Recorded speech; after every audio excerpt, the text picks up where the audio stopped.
Welcome everybody to JocKstrap.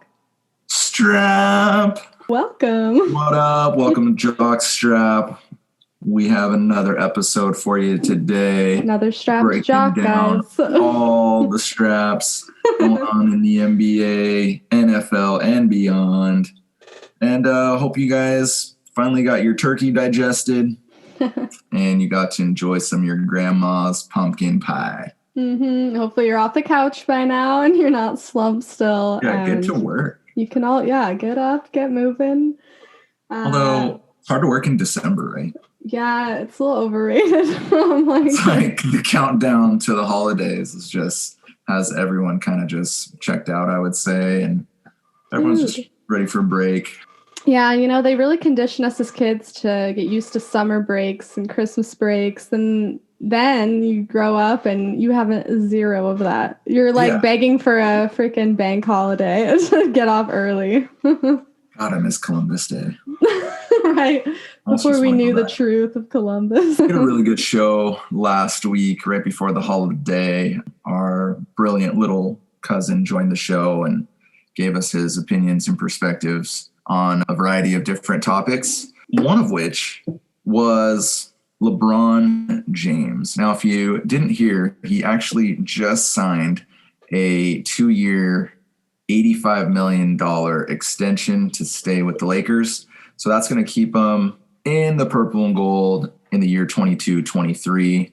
He does have a player option for that last year, meaning he can opt out. It's a player option. They get to decide whether they want to opt in and continue and fulfill that contract, or if they can opt out and become a free agent, maybe test the market. But I don't know. I don't see LeBron moving on to another team. I feel like he's going to end his career in the purple and gold.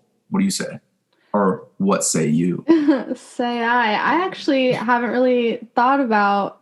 Now it's kind of silly, but I just assumed, he would just be re-upping. And I don't know. I haven't really given it much thought. I guess there's always a possibility that he can leave and go on to a different team. So my question to you is, why are you so confident he won't do that? And why do you think he'll end his career with the Lakers? I mean, maybe because he's in the fourth quarter of his career. Maybe that's fair to say. I don't know. Exactly right. And that's spot on. He's kind of the founder of mobility for player movement.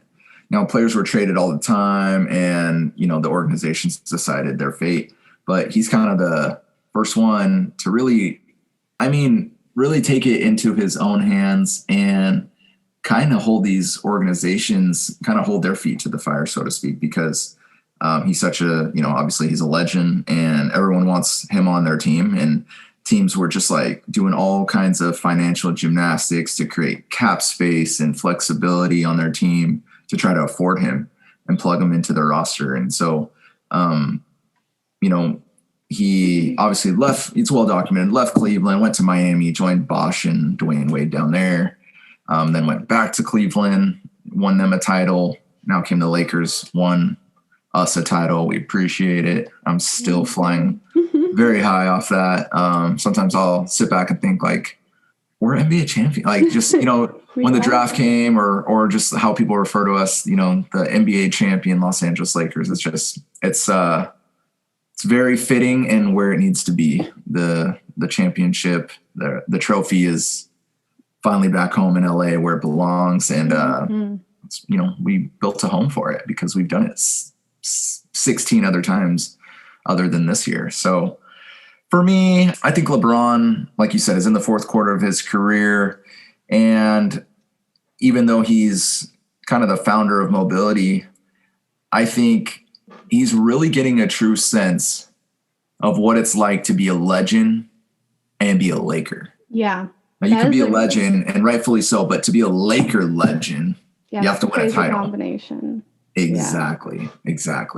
Brand meets brand, it's LeBron James's legend meets the Lakers' profound brand. And anytime you get that, it's kind of like Alex Rodriguez to the Yankees in baseball and football, kind of like a Peyton Manning to the Broncos, type of thing. I think he's understanding what it's like to to be a part of Laker Nation, to be a legend and a champion in Laker Nation. And so for me, I just think like, where the Lakers are a family owned business, and I feel like they treat their employees that way. When he came to us, we were kind of a shit show and things were kind of going haywire. And, we did have Magic Johnson, then he quit. I just think that the Lakers, credit to them, because I was critical of them. They did a really good job of kind of riding out the storm and kind of putting their arms around LeBron to let them know, hey, this is how a family business is run. We treasure our employees, and, especially chief among them, the legendary basketball players. And so I think he's getting a taste of, this organization actually, for all that was said and for all that was kind of lamented towards us, this is actually a pretty cozy spot. You're in Los Angeles, and he will have the keys to the city, just like other stars and legends have done in the past. And I don't think he wants to leave that. I don't think he wants to go anywhere to try to build up his legacy even more. This is the team that you do it with. I was just going to say that sounds really hard for him to walk away from, just that whole situation that he has going on with us and that we have going on with him. It would be hard to depart from him too. But then it made me think, because Kobe also, he's one of our legends, of course, and, he stayed with us till the end of his career. Has there ever been like a legend status player who was on the Lakers who decided to leave? That's a great question. No. I mean, Dwight Howard decided to leave. I wouldn't put him up there. Right. With all due I respect. know Derek Fisher left, and he's close, but I wouldn't say he's Kobe or LeBron status. Right. Yeah, not one of our stars. Yeah, that's what I'm... not anybody in the stratosphere of Jerry West or Kareem or Magic or James Worthy or Shaq. Yeah, Shaq. Oh, Shaq. Okay. But Shaq left because of a hurt ego, right? Or what's the story with that? Can you remind us briefly? It was a hurt ego, I think. So Kobe is representative of when talent meets psycho work ethic. Yeah. And you get the result in the form of a Kobe Bryant. Shaq, who knows what Shaq could have been had he not wanted to. I'm not saying you can't do this simultaneously, but I'm just saying at the same time that you take that energy in making rap albums or movies or whatever the case, and you put it into your craft like Kobe did. Now I hear some of you already telling me, hey, Kobe made a rap album, and he did, because that's how he met Vanessa on the set of his music video. She was a dancer. I didn't know that. Crazy. But for true basketball fans, you understand Shaq, basketball was not all that he did. Right. And for Kobe, we all know he lived, breathed, ate, slept basketball. He had some side projects, but that was more in the off season. Shaq, sometimes he didn't want to practice. Sometimes he would postpone surgery, and sometimes he'd come into training camp not in shape. And that frustrated the hell out of Kobe, because he knew what Shaq was. He was the anchor of their team, and he was the leading example, So like, you need your leader to lead through actions. And, when your best player's coming in, or your perceived best players coming in and they're out of shape, and you're about winning championships, that would frustrate you. So there was a sense Kobe was, okay, if this is the way you want to conduct business and you want this to be your star, that's fine. I'll go somewhere else and I'll change the dynamic. And I think Jerry Buss sat Kobe down and said, I can trade you for like 100 players. I'm not going to get equal value for you. Like, I can't get equal value for you. And so what is it that, we need to do? By the way, Shaq did during the game, I think he scored a bucket on the way down. Jerry Buss was on the sidelines, and I could be wrong. Correct me if I'm wrong if you're out there, Laker Nation. He either said, pay my ass, or motherfucker pay me. Damn. And so that didn't sit well with Jerry Buss, obviously. And I think deep down he knew he had a choice to make. And I don't think he wanted to extend and pay Shaq. I don't think he wanted to give him a max contract based on, all the things that were already mentioned, him showing up out of shape, training camp, postponing some surgeries, etc. So, Kobe was threatening to leave, and we weren't sure we wanted to pay Shaq. Also, his body was breaking down. Those were facts. Yeah. And so at the end of the day, as much as it pained me pained me to see Shaq get traded and be on another team. We made the right decision. Do you think Kobe specifically said you need to get rid of Shaq or I need to go?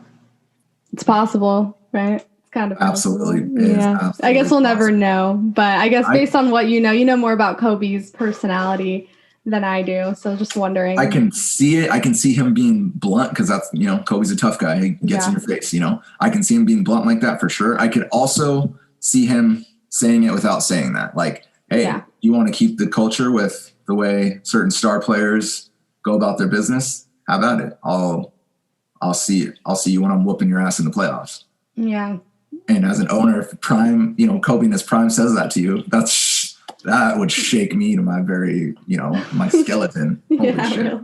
Scare Especially me to my bones. Thank goodness Jerry Buss is also like, I'm sure he knows basketball, but if not, then he's very business oriented to be like, I can't get equal value for you. Like, it's a bad business move. That just doesn't make sense, dude. Like, value-wise. Exactly. Spot on. Doesn't make business sense, Yeah, like, I cannot do that. It'd be dumb. I'm glad he didn't do that. Gosh, imagine if he did that. Yeah, and it hurt. I know it hurt you. It hurt me. Yeah, what year was that again? That was in 2004, going into the 2005 season. Oh, man, what a year. Yeah, that was rough. That was rough. It's kind of like when Randy Moss got traded from the Vikings to the Raiders. Yeah, that sucks. Those big stars, when they leave your team, it definitely leaves a hole in your soul. Yeah. And I feel like Raiders take a lot of our Raiders or Seahawks take a lot of like our players, or at least I've noticed, or I feel that way. And I feel like we take a lot of Packers players. Yeah, we do. And we fix them up. They're a little fixer-uppers. A little prettier. Yeah, we put some shiny golds and purple. So Shaq comes to mind, but if we're getting technical, he didn't choose to leave. So he never chose to leave the Lakers. Yeah, technically, you're right. He didn't just be like, I want to leave. Yeah. Yeah, he was willing to play with Kobe. Even like you said, he was a mix of psycho talent and psycho work ethic. And he was still willing to just for the right price. So it just sounds like business. Sounds like all business at that point. All business. Just like LeBron, all business, signing his extension. So basically, essentially we have LeBron for the next 4 years. And that's how it should be. What's peculiar is still waiting for Anthony Davis to sign. He has not signed yet. Yes, you had mentioned for me not to worry. Do you still say this? I'm just curious because I know they said he would sign at the earliest Thanksgiving. Here we are a week later. Mm-hmm. So I'm just curious. Curious as a cat. I get it. Yeah, so I'm curious because rumor has it. Rumor! Oh, rumor alert. What's rumor going on? Has it. What does it have? That Anthony Davis is waiting for Giannis Antetokounmpo to either sign his extension, which would mean he's going to be a very rich man, but it also means he's going to stay in Milwaukee for the long haul. Mm-hmm. Now, obviously, he doesn't have to sign a max. He could sign a shorter contract to kind of hold Milwaukee's feet to the fire to be like, hey, if you guys don't do things the right way, I'll bounce. Right. If he doesn't sign this contract, which is December 21, he has a deadline of December 21. Uh-huh. The NBA is going to go wild because teams are going to alter their rosters, alter their salary cap. Yeah. Their whole financials to try to pave a way to get Giannis Antetokounmpo. So you think that Anthony Davis is waiting for Giannis because possibly if he doesn't sign with Milwaukee, then Lakers might have interest in Giannis and that'll affect AD, or what's the correlation? Yeah, so basically Anthony Davis is sitting back and was like, probably talking with his people, talking with the Lakers. No, Anthony Davis and LeBron have the same agent. Okay. Yeah. So they're probably sitting back and Anthony Davis was probably like, okay, well, let's take care of LeBron. And so LeBron got an extension and everything like that. But Anthony Davis is probably looking back and being like, if Anthony Davis is saying, if Giannis doesn't sign this extension, I may take a shorter contract and a little less money because guess what? Guess who we could try to lure to the Lakers? So he is hoping, because that's what I'm wondering too. Like, does that mean, say if this plays out where we have an opportunity to get Giannis, would that mean we have to part ways with Anthony Davis? Or are you saying that if he takes a shorter contract, then that means there's a possible way to just add Giannis to our already fantastic roster, is what you're saying? Correct. We would have Giannis, AD, and LeBron. Now, same scenario as last year. If we were to get Kawhi, we wouldn't really have a bench.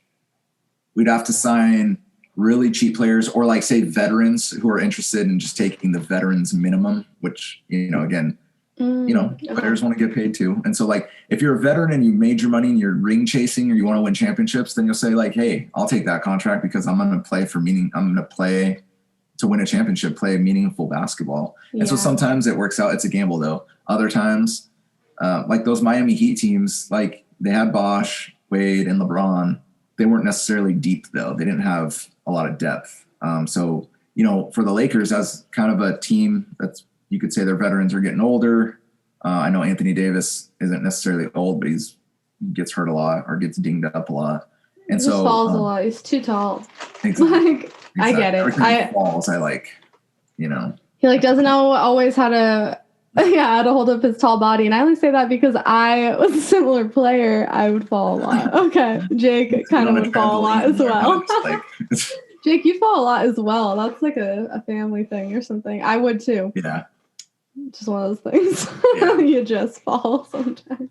I like banging. I'm clumsy. That's really what it is. I don't mean to. So that's a likelihood, possibly. So we'll see. Maybe that's what, this is all speculation, but maybe that's why he hasn't signed yet. He's kind of waiting to see what Giannis. Now it's like, okay, training camp opens in like a week. So yeah, you can't really necessarily sit there and wait for Giannis to sign if you're AD. But I don't know. There may be some communication, which maybe some underground stuff going on. Who knows? Totally. I'm sure always, things we don't know about that they're waiting for. But that's crazy. So he's literally sitting back waiting to see how long Giannis is going to be locked in with Milwaukee, if at all.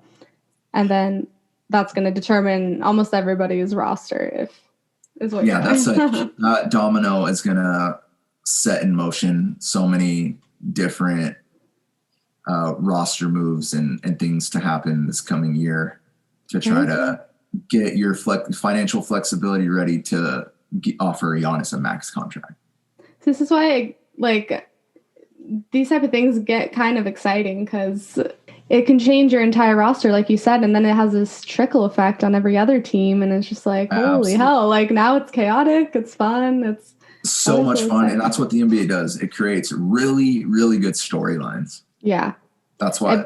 Real ones too. It's funny you say storylines. I know because some, like wrestling, for instance, like they're all about storylines, but they're fabricated, it's like, it's a play, but it's cool that NBA can just highlight these true stories and still make it just as entertaining.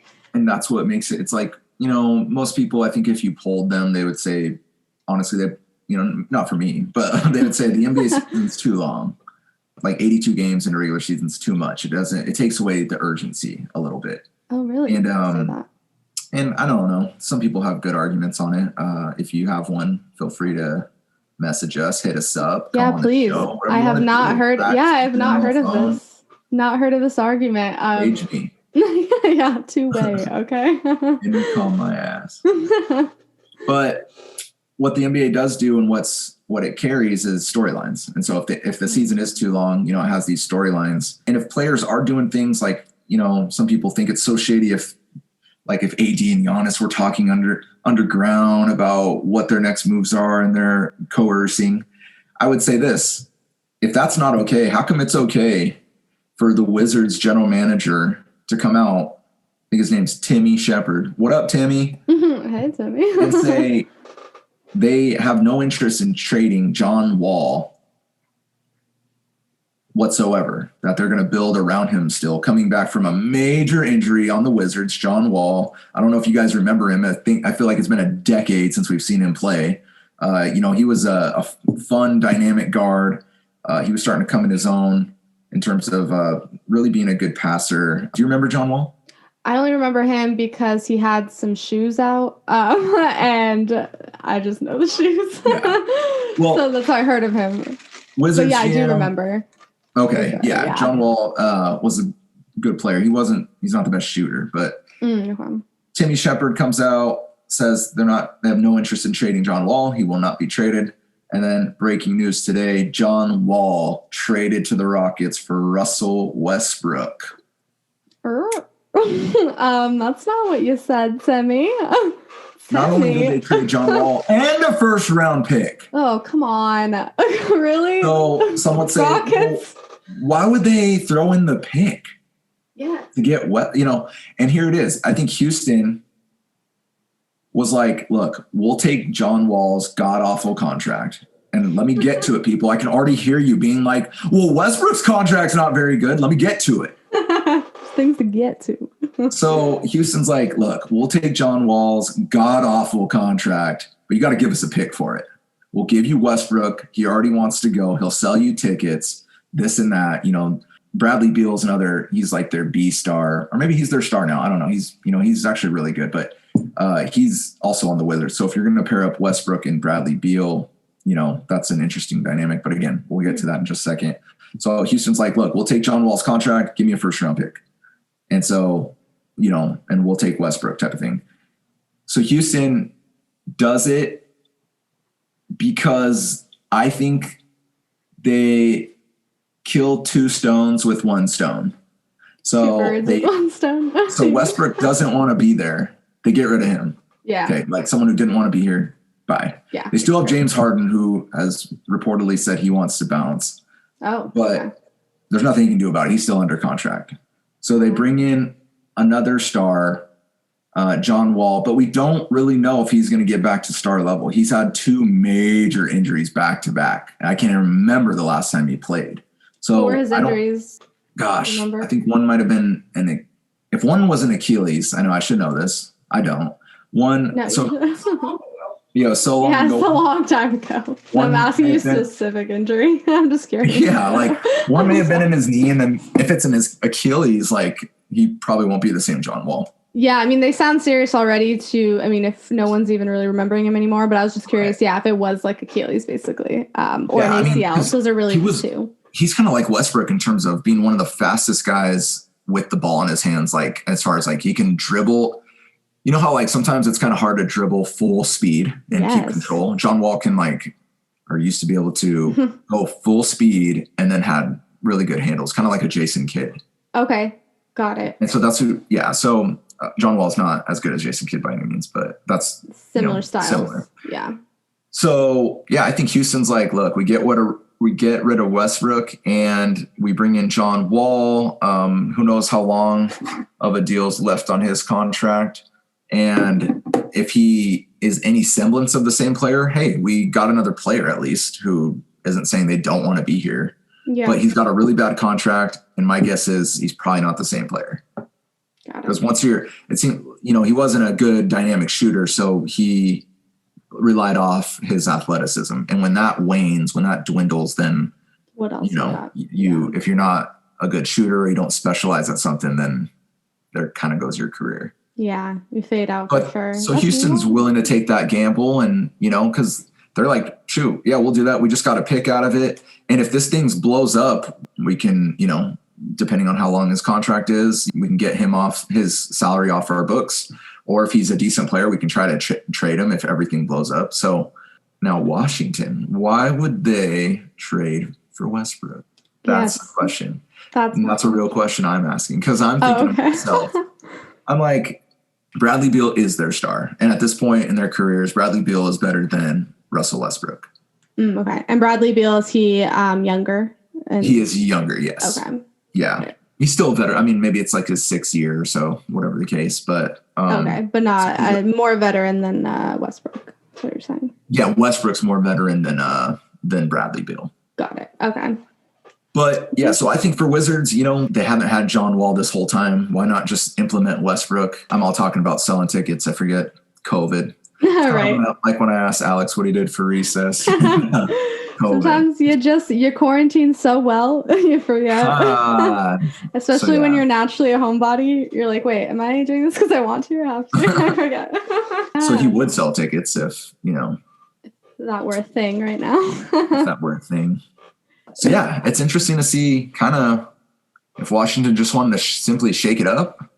They are in the East. The East isn't as deep as the West. So maybe they're like, hey, we barely missed the playoffs last year. Shake it up. I don't know. But so I was going to ask you this question, but I think I'm figuring out where you're leaning, but I'll just ask. So who do you think got the better end of the deal? I think Houston, because they got a pick out of it. Yeah. They got rid of someone who didn't want to be there. If they get what John Wall used to be even a little bit, it's a win for them. And if it doesn't work, at the end of the day, they can blow their team all the way up and kind of start from scratch. So it's not really a lot of risk, I think. Right. Okay. Well, good for you guys, Rockets. Yeah. It kind of goes back like, if players kind of team up on their own during the summer, pick up balls, and you know what, man, it'd be cool to play with you. Yeah. You know what? I'm going to be a free agent here. What do you say? And they kind of basically take their own careers, their own fate in their own hands. But and that's frowned upon. But then when owners or GMs come out and say this person's not going to be traded, and then literally blink of an eye, they're traded. Yeah. Yeah, why have this press conference of just a lie if you're going to just do the exact opposite? And then also, It's interesting that that's kind of frowned upon or maybe even considered like coercion because, I don't know, they are also coworkers essentially. And it's like, well, we have the ability to kind of decide like, oh, you're going to go to that department. Like you're my friend and I like it working with you. So maybe I'll apply for that department. We can work together, and it just makes your think about too, like it makes things so much better when you have coworkers that you get along with. Oh my gosh. I mean, at a minimum, but to be friends with is just awesome. That's all just icing on the cake. Exactly. So it's like, I'm sure these guys, and it's not even just but it's like, it is coworkers, but it's beyond that. You're winning championships with these people. You have to rely on these guys, or for, women, you have to rely on the teammates that you have. And so I feel like it's even more, it just makes more sense if you can kind of talk to your friends, be like, hey, you want to play together? Like if it's possible and our contracts allow it, like you're going to get better camaraderie and probably better plays from it, better game in general. So it's just interesting to me that it's coercion a little bit. Well, what's interesting too is that this is kind of what LeBron created with going to the Heat. So back to his mobility, because I would say 80s, 90s, early 2000s ish. Very early 2000s. Let's go 80s and 90s. Players weren't all friends at all. And players, they wanted to beat you. And so they wanted to kind of basically stay on their own team, show that they can be the one to actually lead a team to the championship, or at least try. They're willing. NBA players are one of the few athletes that are willing to always take pay cuts to play for a better team or to go to a better organization. But yet NBA players are always ripped apart for doing so. Now I have my reasons for ripping Durant for going to Golden State, because again, he just went to a team, a 73 win. They just set the record for most wins in a season. The Thunder had him down 3-1, lost that lead. They had him right there. And instead of choosing to compete, kind of like James Harden, if you were to go to Brooklyn, they have Durant, Kyrie, and Harden. Like, do you need all that if you're Brooklyn? Right. Like, where's the element of competing as well? Right. It's like, I get it if it's like a shitty team already, but you know, if it's but at the same time, it's like, these athletes, it's funny, they have no control over their careers. They're really good in college or, whatever the case, really, really good, soon to be like high school when the NBA can draft from high school again. And yet, what's your reward for being really, really good? You have to go to the worst team because the worst team has the 1, 2, 3 top 5 pick in drafting you, unless there's a trade and you kind of luck out, kind of like James Wiseman, who was drafted by Golden State number 2 this year. But most of the time you have no control over your fate. You have to go to these organizations that maybe are perpetually drafting this high because why? They're a shitty organization. Right. And so you have no control and you have to go to this place and you don't have the autonomy to be like, I want to apply what's appealing to me. You don't get your application goes to all 32 teams and it just, however the draft order sorts out from the previous season is where you go. And then you don't have any control until you're a free agent.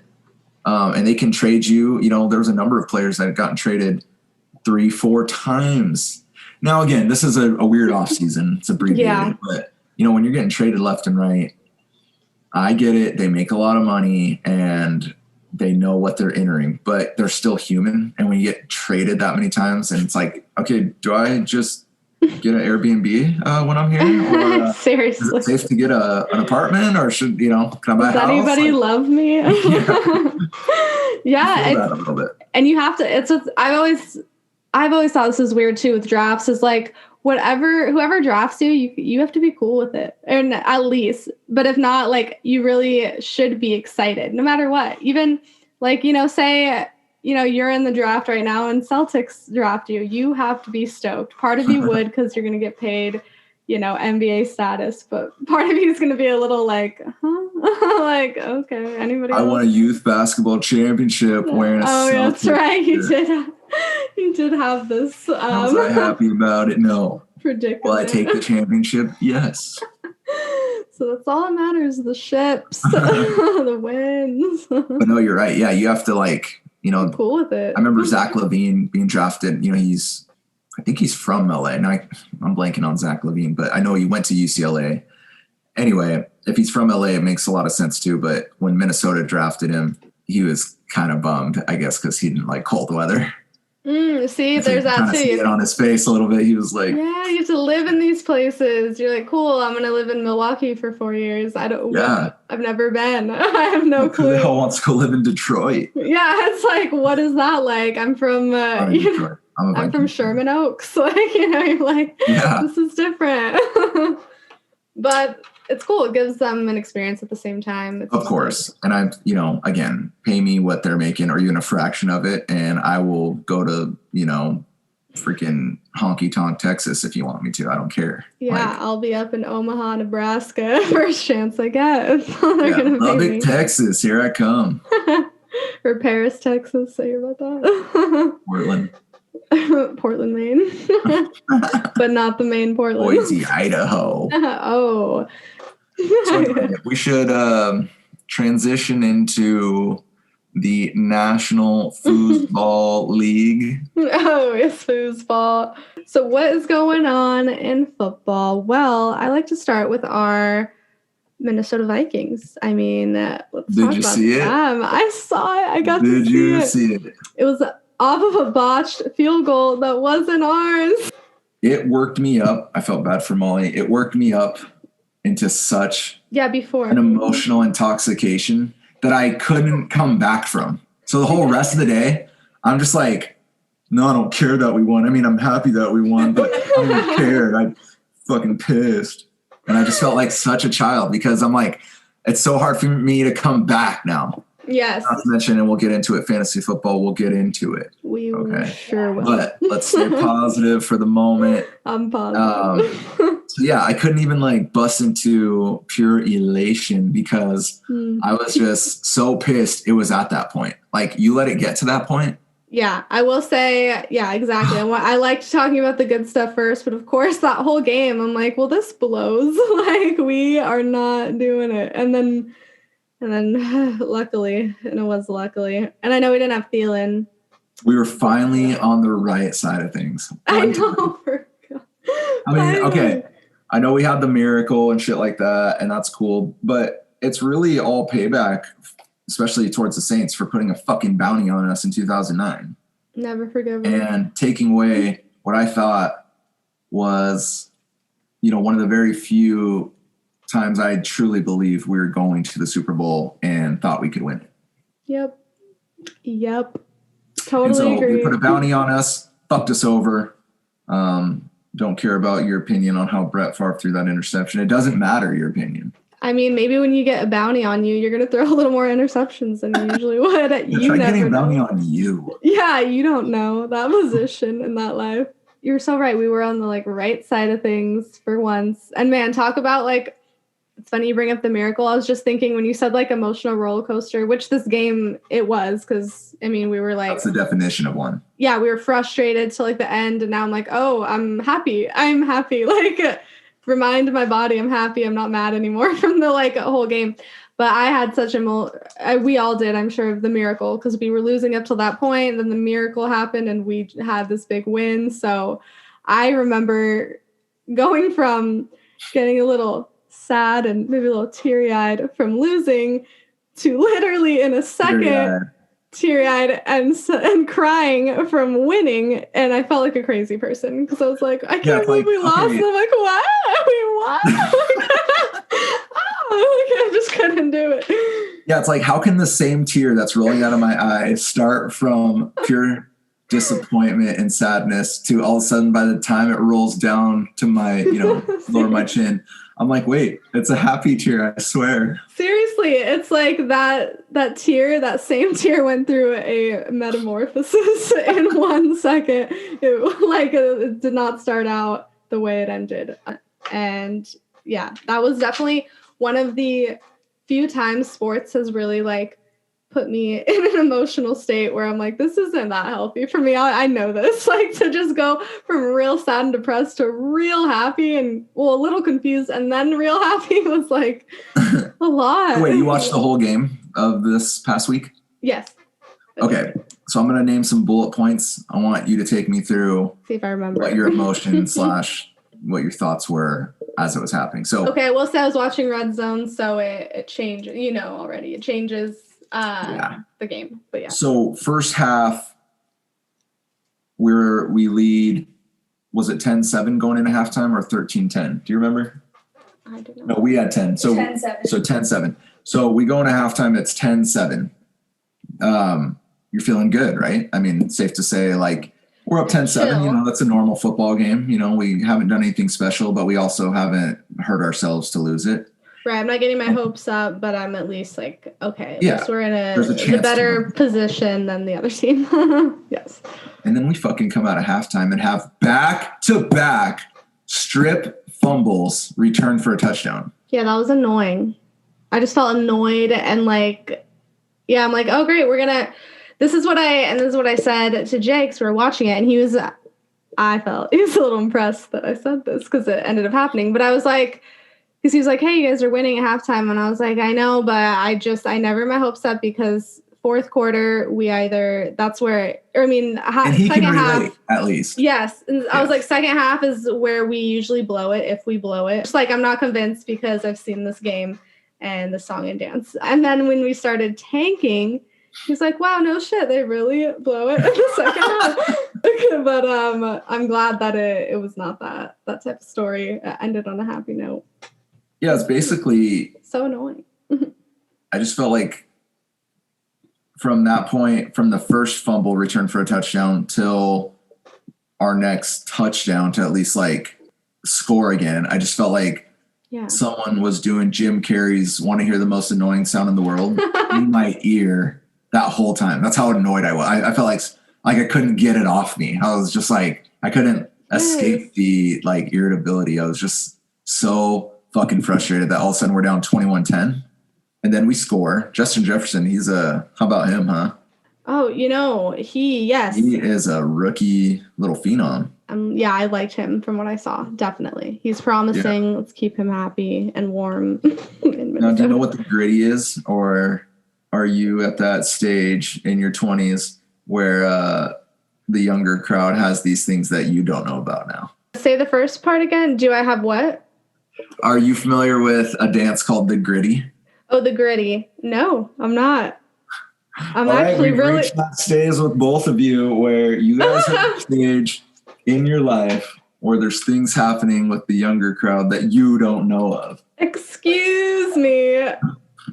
May we remind you that you are older. You're probably making this up right now. What the heck is the gritty? There's those times where you guys would be do you know what this is? And I'm no, I don't. I don't know what does that happen? I don't know. Like, it could be, shoot, no, nothing's coming to mind. But you know what I'm talking about out there. Maybe not the Dougie. Oh, it's like the whoa. You're going to catch the whoa. Yeah. All the little sayings. Do you know what the movie is? No. Oh, I have an example, Jake, of you not knowing something. That time, I remember we were talking, and there was this new slang. This is going to be funny for people my age. That's what it is. Yeah, it's a slang that gets them. Jacob didn't really know what ratchet meant when that was getting thrown around a lot. and so that was one where I was like, you've never heard of that? And you're like, no. Like, you're like, a hatchet? I'm like, no, a ratchet. Not a hatchet. Nope, we're not building. We're not Ratchet, the like, builder over here. On the toolbox, use a ratchet. No, but Like, yeah. no, So it means you're a slutty whore.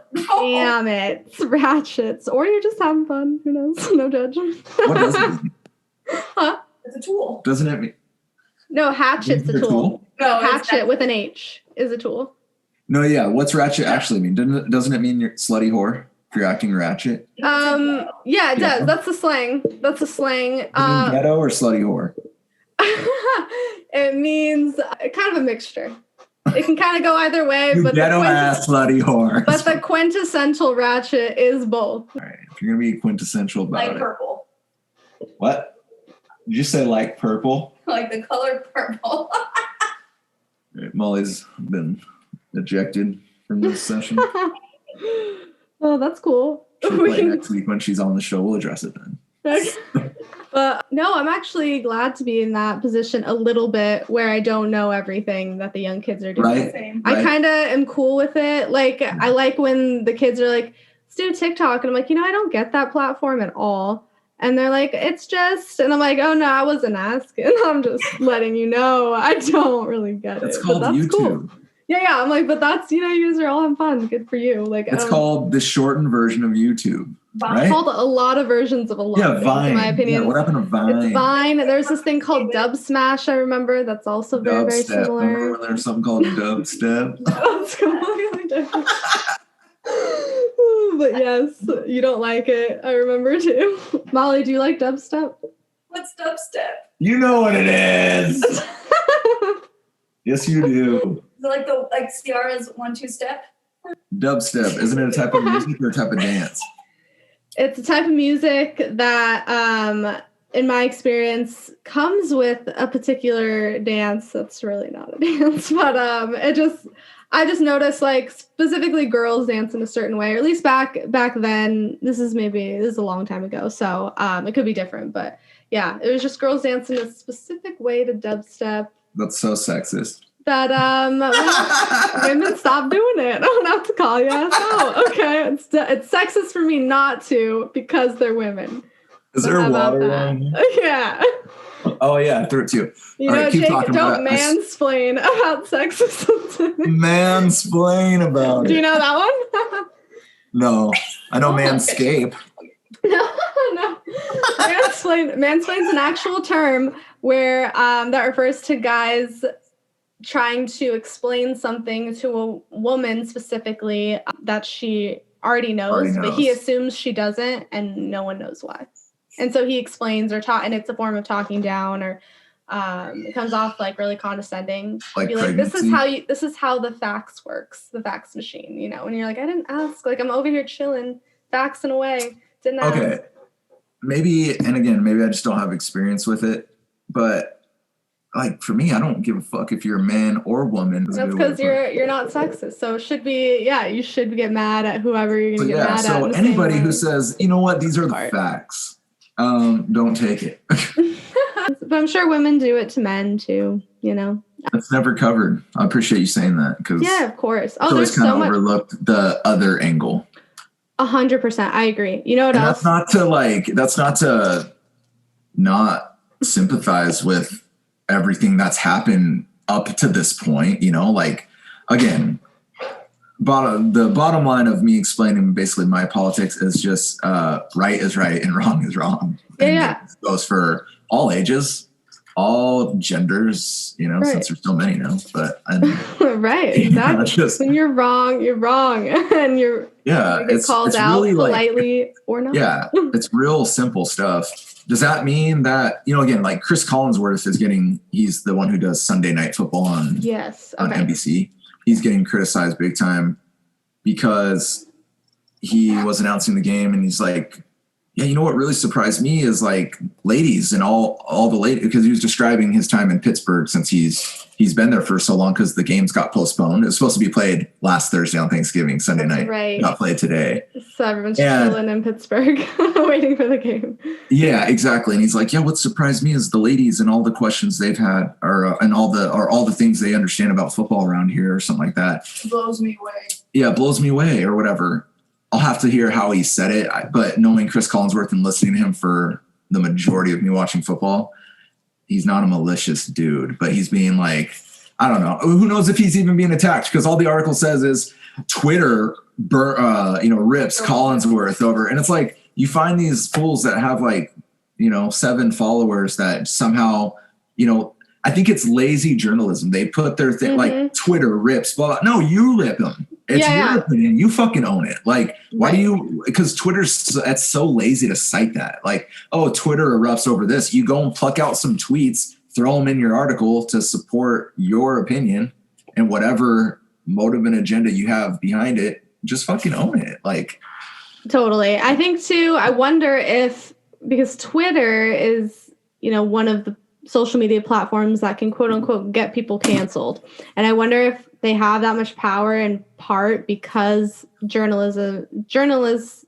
actually cite them as an actual credible source when and I mean comments, Twitter comments, not people posting, but the comments with of no the post. background. And chances are if you're on Twitter, sorry, it's sorry, I don't care. Even if you're into social media, get Facebook and if you're on Twitter doing the whole Twitter thing, you need to find some better things to do. And it's also, I learned some weird statistic and I forgot the actual numbers. I just know that there's a small percentage of people on Twitter, right? Yeah. And then there's a super small percentage of that percentage that comments. So it's just really a handful, and I use the term handful loosely, but comparatively, it's a handful of people's opinions on Twitter. Exactly. That's what's funny, but it feels like it's everybody. Yeah, honestly. And for Chris Collinsworth, maybe he did say something kind of clunky. It came out sideways. Does that mean, as humans, again, good people can't have a bad statement, can't have a bad sentence, can't have a bad game, can't have a bad day? Or things come out wrong, and then came out wrong, and but it's more so I don't know. Molly was sitting here and she's like, I don't take offense to that at all. It's, same. She's like, I am impressed when I can sit down and have a conversation with a female who knows football. Right. It's impressive. Not as common. It doesn't mean lack the ability to know the sport inside and out, just like everyone else. It doesn't have to be all this division. It's why can't, it's just a statement. It's just a statement. And we have to, I think people just, again, they love being outraged or they want things to be so equal that they forget that hey, we're just observing. It's you can't tell me that isn't something that you see every day of a woman being very knowledgeable and more importantly, have the just interest in sports. It's just not something you come across just in the same way that you don't typically see men super interested in makeup when they don't wear it or something, it's men that wear makeup, and then that makes sense. They're interested in makeup. But if you're not wearing it and you're just interested, I mean, that's very rare I would be very shocked if some guy was like, no, I know what all this means. I don't wear it, but I know it. And I'm interested. That would just be shocking. Yeah, if you went to, it's not a bad thing. A spot, I don't even know what they're called, where a ballerina would perform. And I go to watch and there's these guys talking to me about the different moves and what they're called or whatever. Yeah, the ballet. Yeah, I'd be shocked. That would catch me off guard. And it's not a bad thing. And it just also, it's not a bad thing at all. It just makes you realize oh, I'm not around. Yeah, you are different than the people I'm around. There's why can't, the majority, let's just say the majority of the NFL's demographic is men. So if it shocks you that like, so what's wrong with that? Right. Those Exactly. So he was making an observation. To me, it just sounds like he's not in a lot of cities where women have the interest in sports in that way. And he sounded. Or he doesn't talk to maybe he doesn't talk to females too often when he goes to these cities. Right. Maybe he doesn't have time and he's just like, oh, dang, now I have some time, talk to some people. Also, he's an older man. We can't expect all these older people to just be quote unquote woke or enlightened on all these new social rules that we're just kind of figuring out. But when you say like some of these are unrealistic, everyone like they want these figures to be perfect, and yes, they're not. Just like us, like exactly. But and then everyone wants the gotcha moment. Everyone wants the aha moment. Like, aha, you said this, and you can't say that now, like or whatever the case. And it's just like, what like usually he doesn't step into that or whatever, but like there's so many different ways to slice it and how he said it, and so many times too like people will just take a certain like snip of a quote and put it out there, and then I admit too it gets me like when I just see that's the quote I'm like what the fuck, do I ever like sometimes go in and do some digging to be like wait what's the full context, and when you like, sometimes I'll see that quote and I'll be like damn that's a turn off, like what the hell. Yes. And I'm so bad at that. I'm very notorious right now for just headline reading. And then the times I do take the time to read the article, almost every time the headlining so I'm like, oh, that's not what it was at all. Like, not at all. I'm a little disappointed. And I know it's for clicks and it's for reads, but good Lord, can we just have a little, like, can you find some excitement and adrenaline in the true story instead of like just trying to manipulate the headline and then disappointing me and being anticlimactic in your, like that is bad writing. You're right. It's not very good. It's lazy, right? Yeah. And then you're just, the meat of your article is like, you're like, I don't know, what did they say? Like Jennifer Aniston has, hates one of her coworkers from Friends. And then you're like, what? And then you read it. You're like, oh, she hated the monkey. Okay. Like, perfect example. She hated working with the monkey. Like, okay, I'm glad I wasted 5 minutes to read the this. Monkey pulled her hair in between takes, and this is true. This is all true. It's all true. She hated it. It sounded like the monkey was mean to her, so I get it. He probably had his own battles and demons. But my point is, it's like, so I feel like, the headline should just, the meat in the article should be as exciting as what the headline's pretending to be. It's like, go find an exciting story. There's plenty. Yeah. But you're right. It's lazy. So, man, poor Colinsworth. Yeah, because he's a good guy. Yeah. Anyways, speaking of what we were talking about, so the Vikings real quick. Yeah, it was really weird how the Panthers coach, why am I forgetting his name? Matt Rule. Matt Rule. His name is Matt Rule? Matt Rule, yeah. Rule, like R-U-L-E? Yeah. Crazy. Or is it R-H-U-R? No, I think it's R-U-H-L, something like that. Rule. Oh, okay. Yeah. It's Rule. It's Rule. That's a cool name. He's a rookie head coach. He coached at college for the last few years. And so he's a rookie coach with the Panthers. He mismanaged the clock because so we're about to get the ball, right? And Chad Beebe fucking fumbles and that's a whole nother topic is our punt returning. Anyway, so he fumbles it and I just lose my mind. Like, what does that mean? What do you mean? I think I scared the cats with a deep growl or two. Some choice words, and then I was storming off. Damn, you went through all the phases of anger. I'm going to brush my teeth, because it's Sunday, and you wake up and you're nice and cozy and you're lazy, pour some coffee, eat some breakfast, start watching Red Zone. Before you know it, you're like, shit, brush these teeth. You were getting all your anger out, brushing your teeth already. And so, and the next thing I know, we had the ball, like we punted it with like 2 minutes and 12 seconds to go. Or sorry, they punted it and we fumbled it 2 minutes, 12 seconds to go. We somehow had the ball back with 1:51.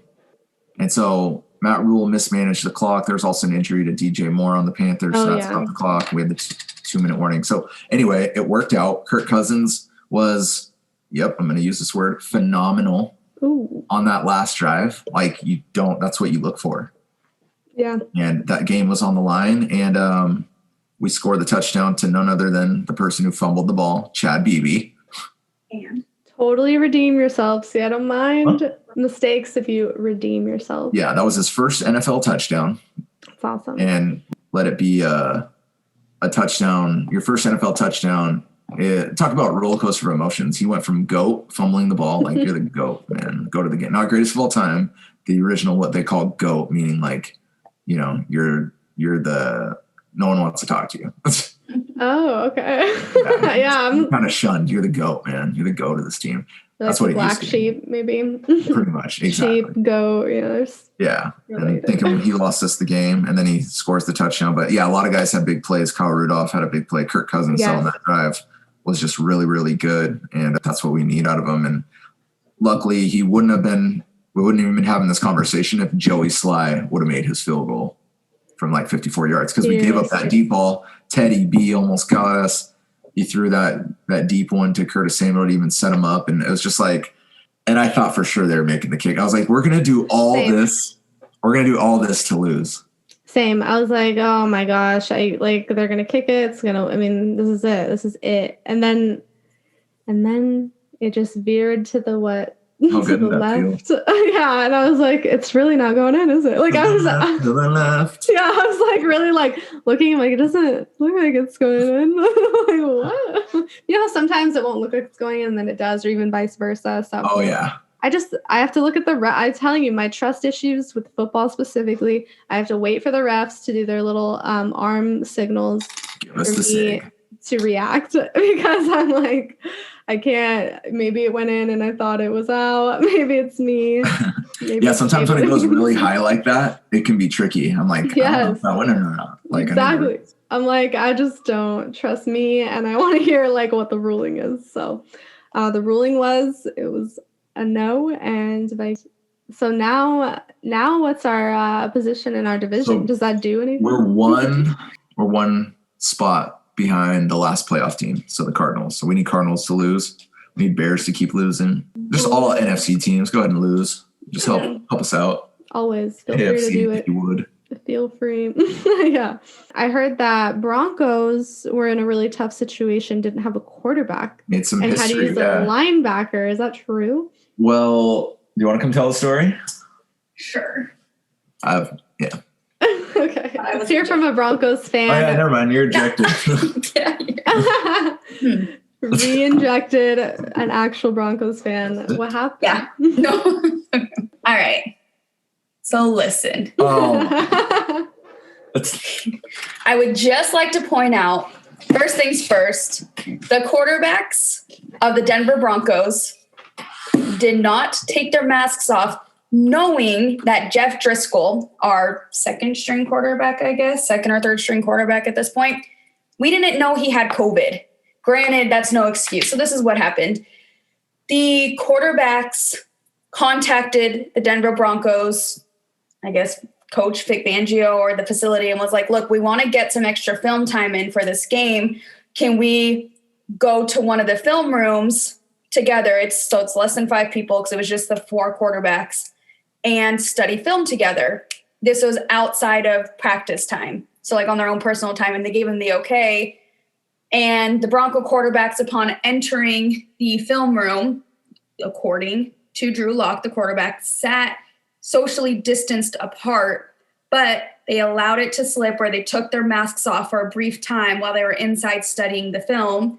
And Jeff Driscoll, the very next day, tested positive for COVID, which then, given that they were in a room together without masks, within the NFL protocol, even if they test negative, given that it could take about 7 to 14 days to appear, they can no longer play in the football game, and they have to essentially quarantine and have 3 negative tests in a row.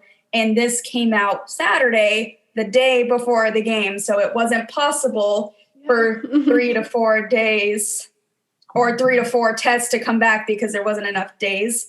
And they sent a petition to Roger Goodell asking the commissioner, hey, can we move the game? You've moved others. And he basically gave us a middle finger and said, fuck you. This is your fault. Good luck. Dang. Which is fine. Like, make an example out of us. My biggest argument, because I do understand the Ravens had 18 tests, we had 1. Like, I understand the argument there. My biggest thing is the safety that you are pitting at any player you are going to put in the pocket to throw the football that game, because none of them fully understand how to quarterback a game. It doesn't matter if they can throw. It doesn't matter if they know how to run out of the pocket. Like, they do not know the safety and how to use their body in order to not physically get injured when they get sacked, when they get hit. Like, quarterbacks have the mentality. They go through it in practice. They've been coached pretty much their whole football career, from probably high school, college, on how to secure their body when they're playing that position. You cannot just take any wide receiver. I get it. We all love the Wildcat. When a wide receiver or a tight end goes and throws a touchdown, one every few games in football, but you can't put a wide receiver or a running back to play quarterback that entire game. Like, that's not safe. Good for this guy, Kendall Hinton. Sounds like a great person. He was working a part-time job in marketing and advertising, got the call within 24 hours because the practice squad guy, he played quarterback for Wake Forest in 2018, 2 years ago. In 2019, he was a wide receiver, so good for him. That's what happened. That's what happened. So they called him up. They're like, look, you're on our practice squad. We know there was a time in college. It was 1 year, but you played quarterback. Would you do it again? And he even said, he was like, it's a dream opportunity. Dreams don't always happen how you want them to be. And this is not how I wanted the game to be, but I'll take any opportunity I get to play in the NFL. He was grateful, but God forbid anything happens to him in that game. Like, he breaks his arm, he tears his ACL, he gets a serious concussion, like anything that could really delay his health, because he's not really an NFL player. Like, that just is some serious lawsuits. But that's what happened. I'm not okay with it. It gave the Saints, and I don't care about the NFC, I'm an AFC fan, but that gave the Saints a free win. So think about the NFC in general. Like, the Saints right now. Saints always get a free win. The Saints are in first place. So right now they're looking to be the team. I believe they're in first place, looking to be the team that's going to get that first round bye because they get a free win. I get that it's the Broncos' fault, but it's just unfair, honestly, in my opinion, at the end of the day. I don't care. I mean, we probably deserve to lose that game, right? Like, what are your thoughts? Maybe, yeah. I mean, it would be nice if you had a good shot. I didn't know the whole story, so that's good. Yeah. Why couldn't they have just, and maybe this isn't possible, but could they have just like signed an unsigned quarterback for like a 1-game deal? Like, could they just bring on Kaepernick real quick? Someone who's trained in this position, because she's right. I mean, it's a specific position that, I mean, all of them are. You have to be trained in that specific thing because you're getting physically assaulted in specific ways every time, depending on your position. So you got to know. Yeah, it's like literal assault, brother. So you gotta know that. And then I didn't know they picked someone. I thought they just picked a linebacker from their line, like their bench. I didn't know they signed they got someone who's not even in the league.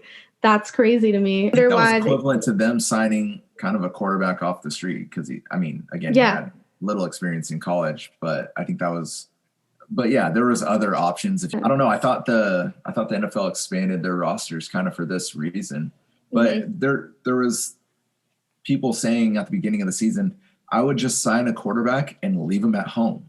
That way he's already quarantined. So if you get into some kind of crazy mess, this, and so if anything, I guess the Broncos, we learned. Well, I feel like they could have maybe, I don't know, tried to see if Sam Bradford won. Like, you know what I mean? But that's what I'm saying. Yeah. So my understanding is, given that it was literally 24 hours, I don't think we could have just gone and signed somebody without them for a game. For a game, given COVID. I think if this was any other year situation and somehow all of our quarterbacks couldn't play, I think they could have just gone and picked up somebody and signed them for a game.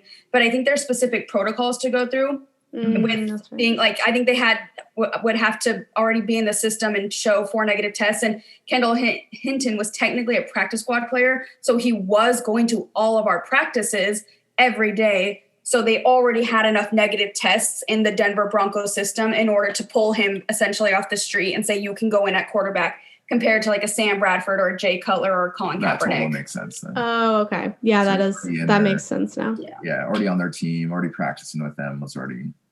But yeah, already clean. Yeah, that was We definitely are. We definitely set an example for such a strange season because we immediately went and signed another quarterback who is going to sit at home with the offensive coordinator. Yeah, it's the offensive coordinator's son. Oh, no way. Who is our former coordinator. Oh, wow. Okay. So, this poor kid, he's just grounded. We did the miracle.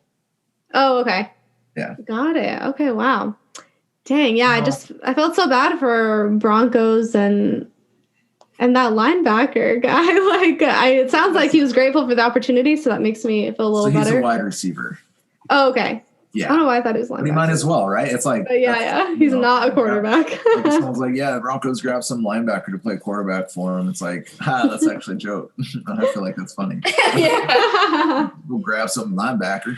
Yeah, that's what I heard. So I was like, whoa, a linebacker. But yeah, good. Wide receiver. Speaking of linebackers, I have a bone to pick with you. Let's get into it. My line. The show's about to twist. Finale. Friends turn to enemies. Enemies to friends. Now, did you ever once go and take a look for your damn self that I'm on like a 6-game losing streak? I did not. I did not. That's not usually your thing. So actually, this is news to me.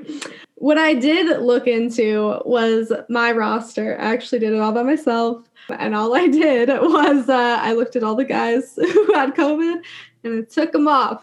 Yeah, you had like 4.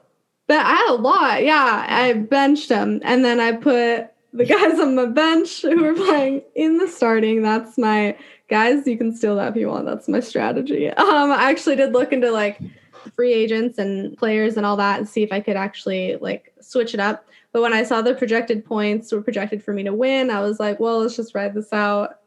Yahoo thinks I have a shot. So we're going to just ride it out. And so I'm proud that I didn't have any help from Jay or Jacob. J-Bone. 136.08 to 110.64. As I stumble. You get 30 points from Antonio Brown. Yeah, I had a lot of Panthers on my roster too, in my starting. So that was the one thing I was able to try to silver line, although that's not the way I like it to go. But when Vikings were losing, I was like, well, at least, I guess I'm getting some fantasy points. So it was cool that I got those fantasy points and then we still ended up winning. That's called a win-win situation. So now you're going to be 2 games ahead of me in the division. And so we have 3 weeks left. So I would need you to lose all 3. Not doing it. No plans for that. Like I couldn't hit water if I fell out of a boat right now. So it's never a good feeling. I do have more points than you though. So if we do tie at the end of the day, well, depending, or who knows how many points you and I will score between then. But very true. Not only that, but I was in perfect positioning basically all season in your coworkers league to make the playoffs.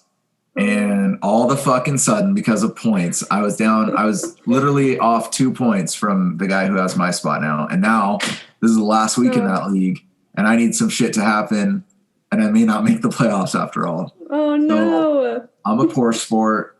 I get bitter and I'm starting to get pissed.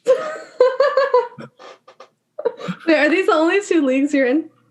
Or are you in a third? I'm also in Molly's silly ass teachers league for ESPN.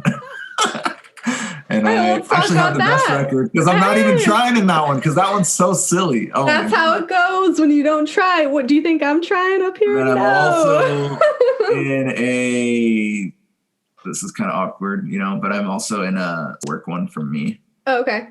And again, I was in perfect positioning all season to make the playoffs, and now I'm on the outside fucking looking in. So, damn, dude, that's the thing about sports. And courtesy getting a slice from you. Okay, well, here's the thing. Let me talk about my perspective. So I didn't know you were in the slump. Okay, that does change things because let me tell everyone, you're not usually in the slump. Usually you're top 2 teams, if not first place. So that's all I thought about was just past history, past your, success. So I was like, oh my All gosh, the time's catching up with me. yeah, I was like, I actually beat him. This is crazy. Yeah, I didn't know. You swept me again. The position you were in. Dude, again, I haven't beat you, I think, strategy. since you re-entered the fucking league. Here's my strategy. You remove everyone who has a bye or COVID and you replace them. That's my strategy right now.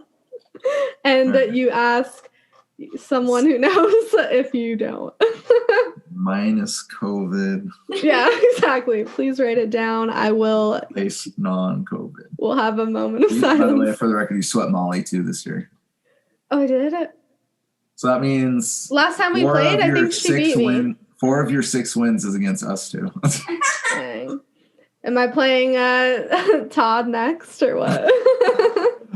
I think you got challenging that whole household. By the way, we open with the Clippers. I know.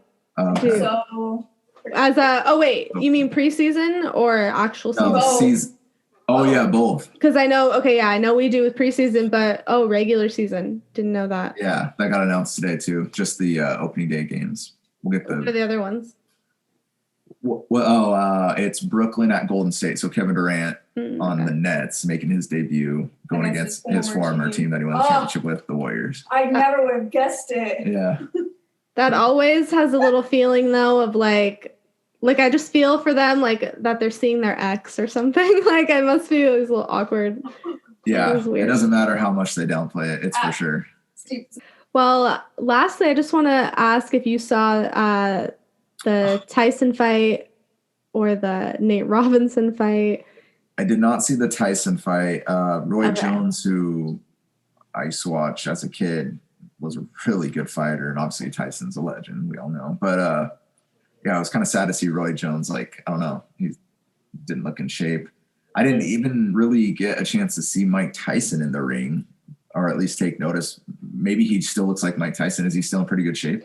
Well, I didn't see the highlights either, but I did talk to someone who did, who basically said that they were just kind of holding back, like both of them, kind of like not giving it their all. Just kind of sparring then. Yeah, exactly. Because they're older. They don't want to get injured. It's for charity. I don't want to see that. Right. But I was told that Tyson a few times, like, I think instinctually you could see he was going to really hit hard and then stopped himself.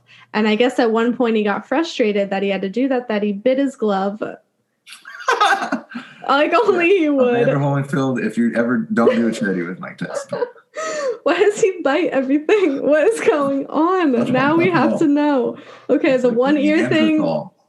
Exactly, the one ear thing we let slide, but we're seeing some hints and some red flags that it might happen again. Literally, if I saw if I was somehow in a fight with Mike Tyson, in a boxing fight, don't know why that's happening, say I was, and I saw him bite his glove, like he's not already intimidating enough, but knowing his history, I'm like, oh, I'm getting bit. That's him like warming up or something. Like I need to fight. Yeah, now. whatever like true wrestlers, sorry WWE, whatever like true wrestlers have to wear on their ears. Like yes. Those, please. Exactly. Or no, I think my flight response would just be like, we're not fighting anymore. We're done. Like he bit his glove. I'm done. Only crazy people who are gonna bite my ear off are gonna bite their glove. What is happening?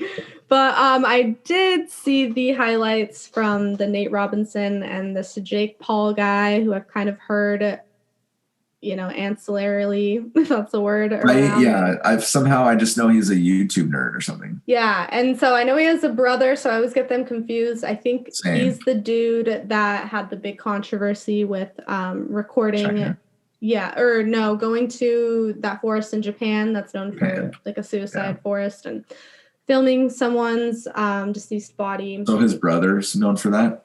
No, I think that's him. Oh, okay. The guy that fought. Yeah, I didn't realize he was as big. I thought he was a nerd guy. He looks kind of bulky, and then I didn't know he boxed. Yeah, I guess I'm learning more now. I think this family just kind of boxed in there. Like they have somewhat training, like they're not completely, but definitely not like professional training, like, you know, what professional fighters get. You can tell too, but you can tell both of them, you know, we're not professionally trained because there's a lot of, what's the word for, I want to call it hugging, but I know that's not the word where you like interlock in boxing because you're tired. Yeah. Word. I forgot. There is a word. Yeah, I can't think of it either. Yeah, a lot of stalling, I feel like it is. Stalling, it's yeah. Like, you're just... And Nate Robinson did that a lot. I feel like he didn't seem conditioned, and I'm sure boxing conditioning is it's a whole different. Yeah, like I don't think people realize. So even I don't know. Yeah, basketball conditioning doesn't compare to boxing conditioning. I would have to agree with that because I've taken some like beginner boxing classes and have thought like, I don't know, man, like that trains you like no other. You just, it conditions your body head to toe, and it just exhausted me. It was just a beginner's thing. And I haven't got exhausted like that since, I don't know, or maybe ever. I don't know. But anyway, it is nice to say it's a completely different form of physical conditioning that you have to be in, and I don't think either of those guys were, but I was just surprised that Nate Robinson, I don't know, I'm a fan of it. It's an NBA guy, so I was rooting for him. And I'll say, in my opinion, if this would have been a street fight, that doesn't happen. Nate Robinson, I think, would beat this guy. But again, I didn't know this guy was that big. It looked like Nate Robinson was skinny. Am I wrong? And Nate Robinson, was he skinny, or was he looking like his same buff Nate Robinson self? Look kind of the same from what I remember. I don't really, but I'm not an expert. I have to go back and look, but he looked like, I didn't see any. I was like, was there a height advantage? I think Jake Paul's, he looked a little taller. Right. A little taller, and he did look bigger than what I really, I don't know much about that guy. Maybe Nate didn't, or something like that. They said Nate trained, every day for. Okay. Well, but still, like, it's different. You always have a puncher's chance in any fight, David versus Goliath type of thing. Like in any fight, if you can punch, you have a chance still. Right. And, so any given punch can turn the lights out on you. And so, yeah, maybe he just caught him with a good one. I don't know, but I'm just like, it was really unfortunate to see. And yes, it was weird to see. If it was a street fight, it would have been a different outcome. Well, also, I'm almost wondering, too, if maybe the refs should have stopped maybe earlier, because I feel like Nate fell like 3 times before he got knocked out like the 4th time or something like that. Like it was several times. And it's just like, damn, all of like for charity, you're going to keep this going. These are untrained, unprofessional fighters. And this guy is falling. Like, I don't know.